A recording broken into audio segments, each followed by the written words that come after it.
The Ball Brewery.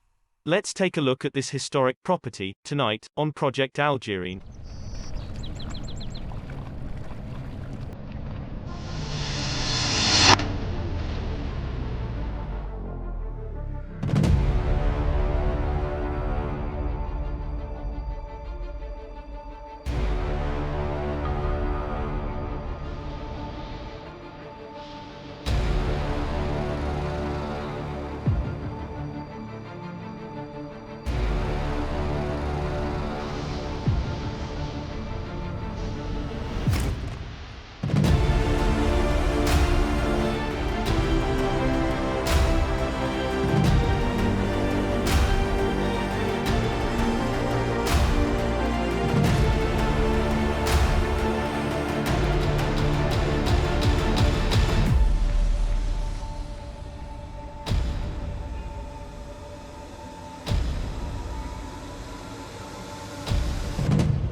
It's 1893, and Charles Ball has just opened his new brewery.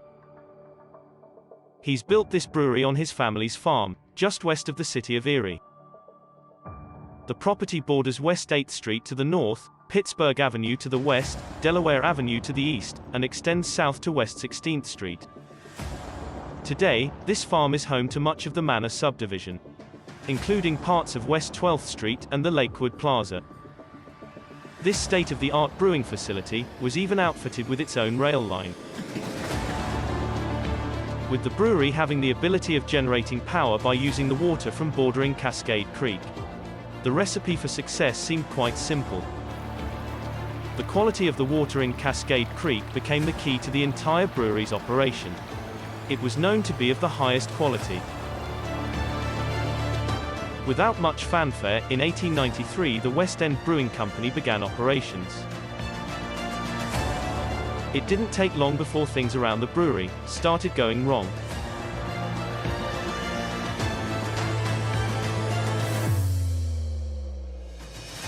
The first problem, as it became apparent early on, was that Charles Ball didn't know the first thing about brewing beer. The first couple of years were plagued with quality issues. Even after the first 2 years of operation, more money was going out than coming in. It appears that Charles had borrowed $25,000 from his mother, and owed yet another $500 to the estate of Morrow Lowry, who at the time owned the property just east of the Ball farm. When Charles began defaulting on his payments, the sheriff was sent in to collect.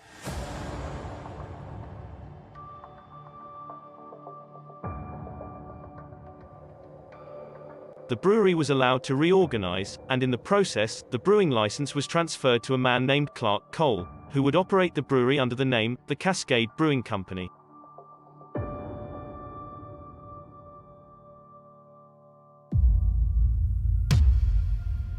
By 1896, Clark Cole was running the brewery, and has managed to generate a small profit.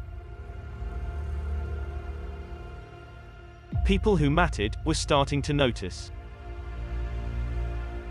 Charles Ball, who was always attempting to capitalize on his parents' farm property, leased out the land just north of the brewery, to a newly formed organization, known as the Cascade Club, beginning around 1888. The members erected one of the finest clubhouses in the area, at the time. Charles Ball also constructed a dam, over Cascade Creek, which created a large pond. This pond was not like any other pond in the area. It was stocked with 10,000 trout fish, at various stages of growth. The club provided this as a private fishing area to its members. The club's charter called for a maximum of 25 members, but the membership was always kept at 20, for unknown reasons. Its roster consisted of the most wealthy and influential men in the city at the time. It was around this time when a young man named Michael Liebel Jr. became interested in the property. Liebel worked in the offices of the Jackson Cola Brewery. And in 1898, he officially became partial owner of the Cascade Brewing Company. and thus finally the Cascade Brewing Company becomes its legal name.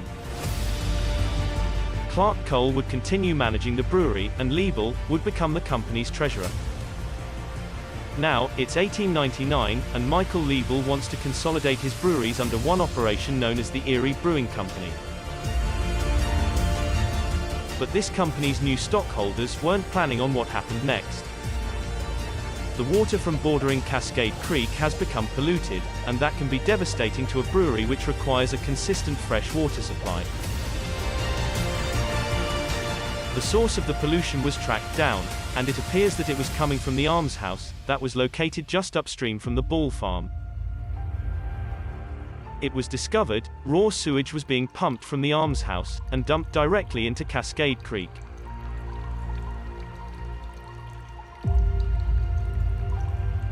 The powerful members of the Cascade Club filed an injunction to stop the almshouse from polluting nearby Cascade Creek, which ran through several of its members' farms, on its way down to the bay.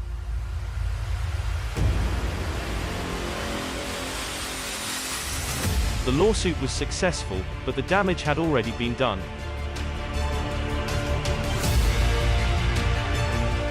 Once word got out that the beer that they had been drinking was made from the sewage of the city's poor and indigent citizens, you really don't need to imagine the look on their faces.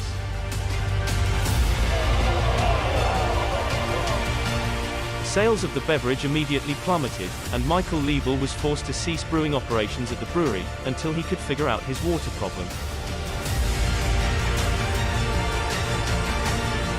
The brewery was used as a warehouse for the Erie Brewing Company from then on. Beer was never made at this location again. But that's not where this story ends. Some might say, it was just the beginning.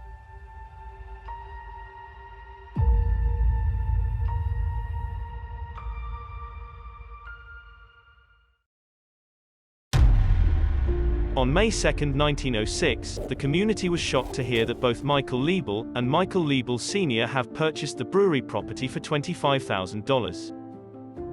And they've sold their shares in the Erie Brewing Company. The property would be used for an entirely new venture. Michael Liebel Sr. was a self-made millionaire in the local real estate market, and until now, one of the Erie Brewing Company's largest shareholders. And just a few days later, he suddenly goes missing. On the morning of May 28, 1906, Liebel boards a train in Erie, headed towards Buffalo, with an appointment to see a doctor to whom was not available in Erie at the time.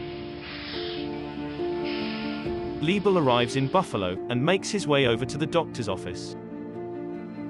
After the appointment with the doctor, Liebel makes his way to the Western Union office and sends a telegram to his wife, letting her know that he would be home that night, and to have a carriage waiting at the station. Records indicate that Liebel next entered a tavern, and sat down for a beer. After having a small bite to eat, and another pint of beer, Liebel gets up and politely paid his bill before walking out the front door, and turning in the direction of the railroad station. When the train arrived in Erie that night, Michael Liebel Sr. was nowhere to be found. Nobody knows if he ever made it on the train that night, or if something happened to him in Buffalo. A single witness said she spotted Mr. Liebel at the train station in Pittsburgh 2 days later. But nothing could ever be verified. The man seemed to simply vanish into thin air. To this day, there is still an empty grave plot for Michael Liebel Sr. in the Trinity Cemetery. The story captured national media attention, and a search was even conducted in Canada. Today it's still one of Erie's strangest unsolved mysteries. With the disappearance of his father, Michael Liebel Jr. decides to put his plans for the brewery property temporarily on hold. By the end of 1906, the brewery is closed and remains that way for the next 5 years. But a new life is just around the corner.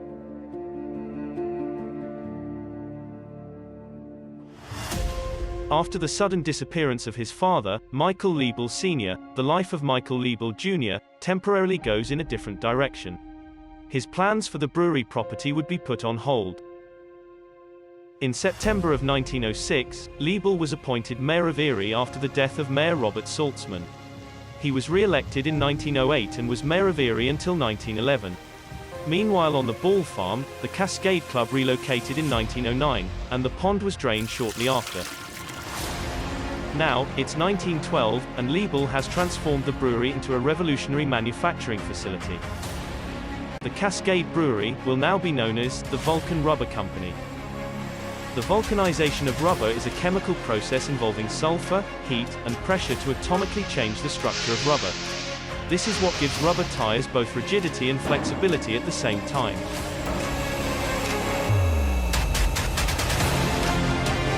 The Vulcan Rubber Company is in full operation, and becomes a major employer in the area.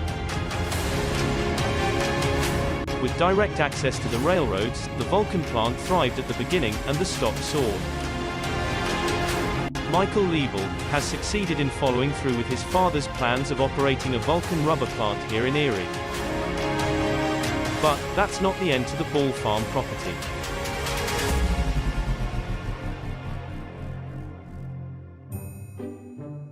It's 1922, and Charles Ball wants to subdivide his farm property. His idea required Cascade Creek to be more centered through the property, and made into a shallow canalway, unlike the deeper ravines still visible today, just downstream. Welcome to Bolston Spa, where you and your new bride can live out your lives in this suburban paradise. The homes promised to be of the highest quality, and offered the most desirable features at the time.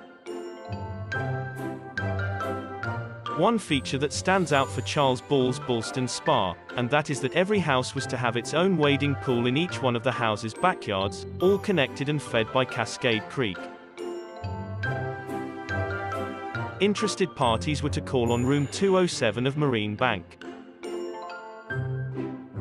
Not a single home was constructed in the Bolston Spa subdivision of 1922.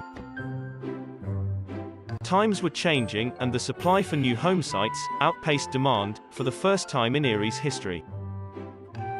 The neighboring Frontier Park subdivision, which was 3 times the size of the Bolston Spa property, was having considerable trouble selling home sites at the time. Because of this, Bolston Spa never materialized. In April of 1929, Charles Ball passed away, along with his dream of Bolston Spa. During the Great Depression, the property became host to Andy Brown's driving range. There were 32 covered tees, and Andy even offered lessons in the winter.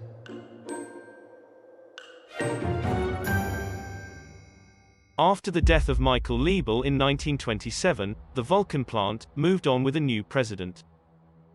Eventually, in the early 1950s, the Ball farm property interested a developer by the name of Harry Borman. Borman developed the property over several years. Records indicate a set of old bones were discovered on the property. They were never identified. The Manor subdivision would become Borman's crowning achievement. 180 families would go on to call this place home. In 1952, the Vulcan plant merged with another company and expanded here in Erie, eventually relocating operations to the new facility. The Ball Brewery building is now privately owned, and primarily used as storage. Like every neighborhood in Erie, each with their own rich and vibrant history, are all connected in some way. This is what makes our city great.